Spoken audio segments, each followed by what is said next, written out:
Well, we're back. The ultimate connection with God, the Vekas Hashem.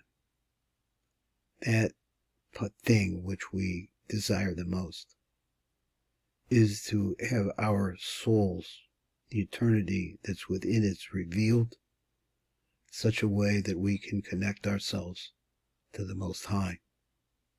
So this is 7-Step Guide, written by this rabbi who should be famous, Rabbi Yosef Chaim Mimran, for bringing something so modern, something so fresh, but from ancient tradition. Today we're going to read about the Kabbalist,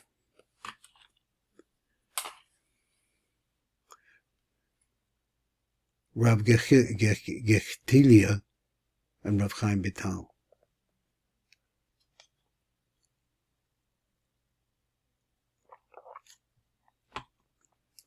He writes like this, and this is the Sefer Shari Kedusha. Persons should close their eyes and detach their souls, their thoughts, from all worldly things, as if his soul has left him, like one who has died and no longer feels anything. Let me read it again. Try to get myself back into this. A person should close their eyes. Can you do this? Detach their thoughts from all worldly things, as if his soul has left him behind, like you're thinking, looking at yourself in your mind, as if you're dead, like one who has died and no longer feels anything. You have to come to that state. Then he should intensify his desire to meditate on the higher worlds and attach himself there with the roots of his soul in the higher lights. He should imagine as if his soul has left his body and risen up above, and picture the higher worlds as if he is standing in them. Now, once again, I need to read this again for myself. If you're able to get to a state where you can detach yourself from worldly things, and you can look at yourself, your physical self, and your desires and all of that as if they're dead, then he should intensify his desire to meditate on the higher worlds, okay? So then you start, what is the higher worlds? And attach himself there with the roots of his soul in the higher lights. Well, we have within ourselves a difficult to find but existing strong light of the Ein Sof Baruch Hu within us. This little bit in relationship to the mass of our bodies and our organs and all the things that work within us is actually connected to the ultimate light of eternity. Can you find it? And he wants to teach us how. He should imagine as if his soul has left his body and risen up above, and picture the higher worlds as if he is standing in them. So you have to have this amount of imagination. Now, I'm not Sephardic, so I'm thinking that the words Rabbi Mimran come from a Sephardic tradition. I'm not sure how those who have the opportunity to learn in the world of Sephardim, how these kind of metaphors work for them, that they're able to. His words are to picture the higher worlds as if he is standing them, as you're trying to picture this in your mind. The general concept is to purify himself from all physicality to the utmost degree, moving all thoughts from his mind and imagining himself. He says imaginating, but it's imagining himself completely detached to the higher worlds. And that's the goal. So Rav Giktilia in his Sefer Shari Ora, and the Rav Chaim Vital in Shari Kedusha, which we were just reading. Now, both write similar traditions passed down to them from earlier sources.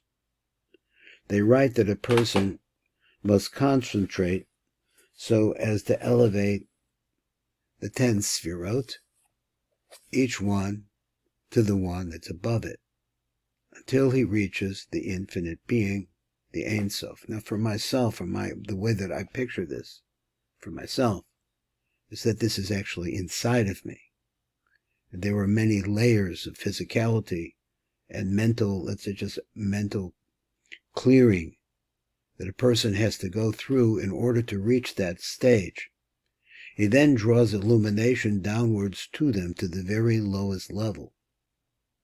Through this individual, then, in other words, once the climb is made, and we saw this previously, and another rabbi from a completely different Ashkenaz background, completely different, saying the same thing. A man climbs to the ladder to come closer to that which is within inside of him to begin with. And then the Shevat that comes from that climbing and that meeting of this place comes back down. The light then descends to the Sefirot and they rejoice. That's the flow of light from the Ein Sof. They then radiate with the light submitted to them to the root of the individual's soul, where it is bound to them in a measure appropriate for it.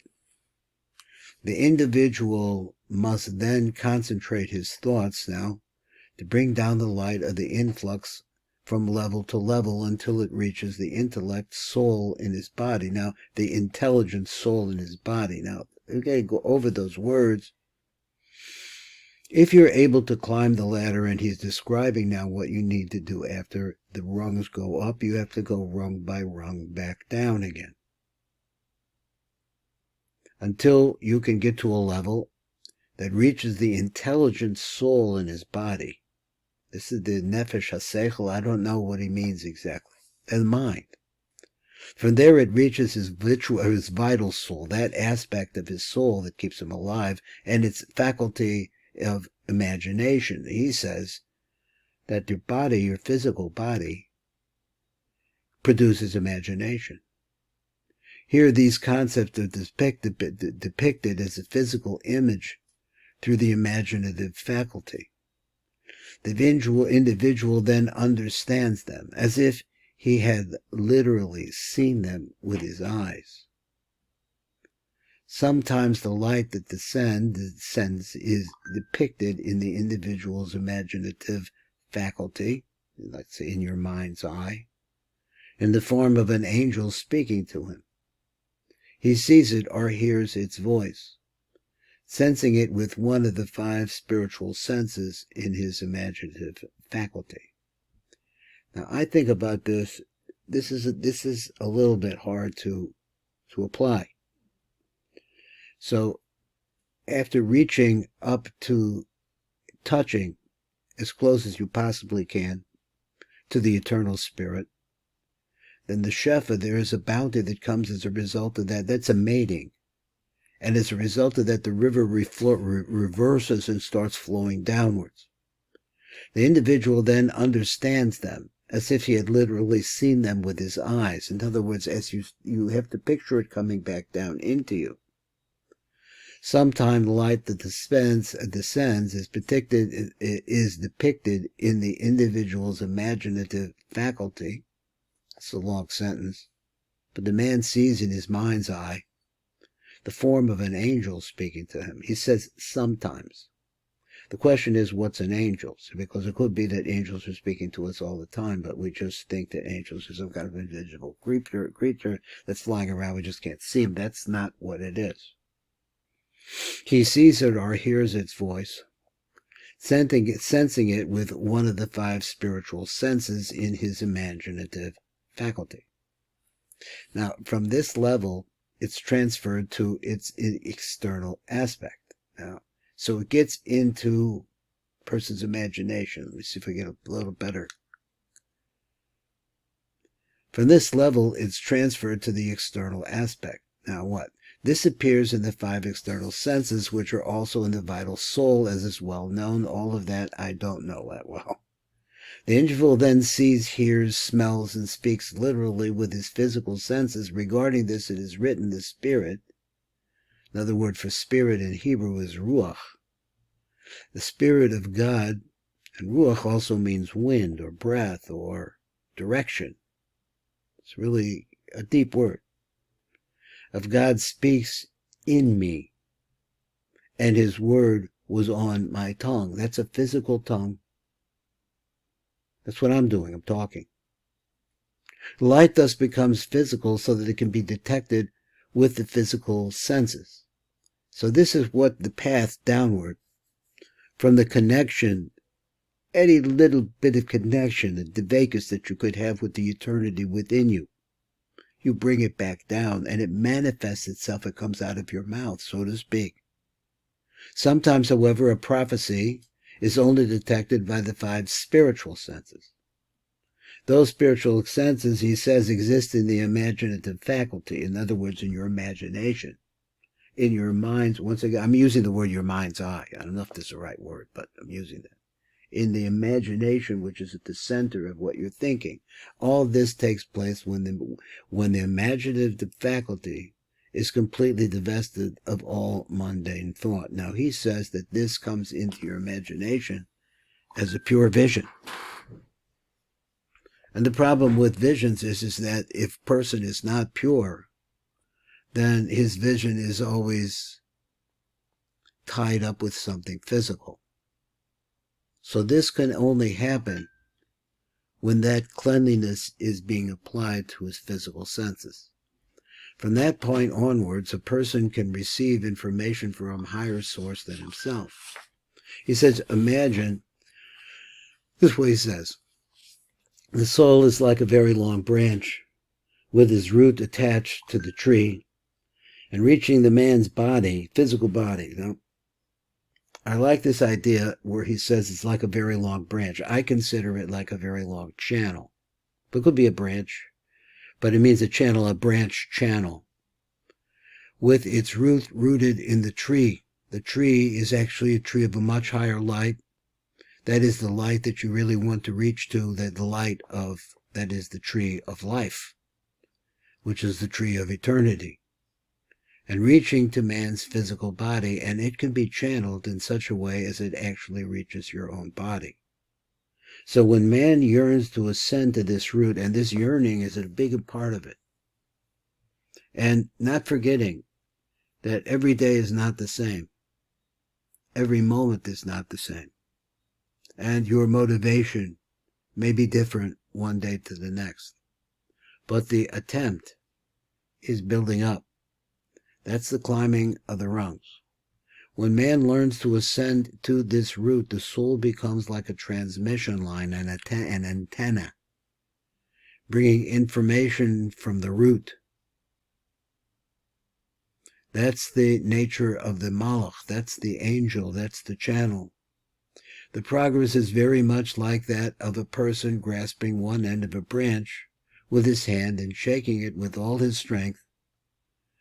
If that happens, the entire tree must then also shake, indicating that as we move and as we have all of these things going, they are having a profound effect. He always has a little blurb at the end. I don't know how well you can see it. I don't like to mess around with the camera too much because it tends to cut out. So he says, a person must concentrate so as to elevate the 10 sefirot. That's what he wrote. Up the ladder. Each one to the one above it until he reaches the infinite being of the Ein Sof. And as I said, the way that I think about this, the best I can think about it, is that it's inside of us. We have to find it. That's the ladder. This is Baruch Fleischman.